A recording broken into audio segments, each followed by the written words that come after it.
বন্ধ হচ্ছে তারাপীঠ মন্দিরে টাকার খেলা, এমনটাই জানিয়ে দিলেন রামপুরহাট মহকুমা শাসক রাঠোর অশ্বিনী বাবু সিংহ।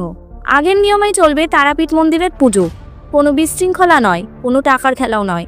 প্রশাসনের এই কড়া অবস্থানে স্বস্তির নিঃশ্বাস পুণ্যার্থীদের। প্রসঙ্গত, যত দিন যাচ্ছে তারাপীঠ রাজ্য ছাড়িয়ে দেশের পুণ্যার্থীদের মনে জায়গা করে নিয়েছে, ফলে প্রতিদিন হাজার হাজার মানুষ ভিড় করছেন মন্দিরে।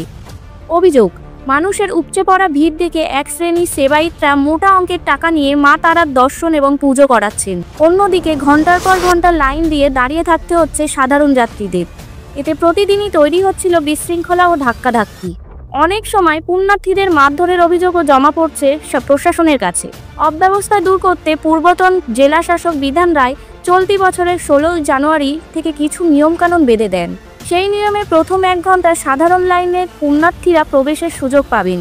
বিশেষ লাইনের জন্য নির্দিষ্ট কুপন দেওয়া বাধ্যতামূলক। গর্ভগৃহে প্রবেশের পর বেরোনোর পথে আর কাউকে ঢুকতে দেওয়া যাবে না। স্থানীয় পুণ্যার্থীরা প্রমাণপত্র দেখিয়ে পাবেন বিনামূল্যে ঢোকার বিশেষ পাস। মহকুমা শাসক জানিয়ে দিয়েছেন, প্রতি মাসে মন্দিরের শৃঙ্খলা নিয়ে রিভিউ মিটিং হবে। প্রতি মাসের 1 তারিখ মন্দির কমিটির সঙ্গে বৈঠকে বসে নিয়ম মানা হচ্ছে কিনা তা খতিয়ে দেখা হবে।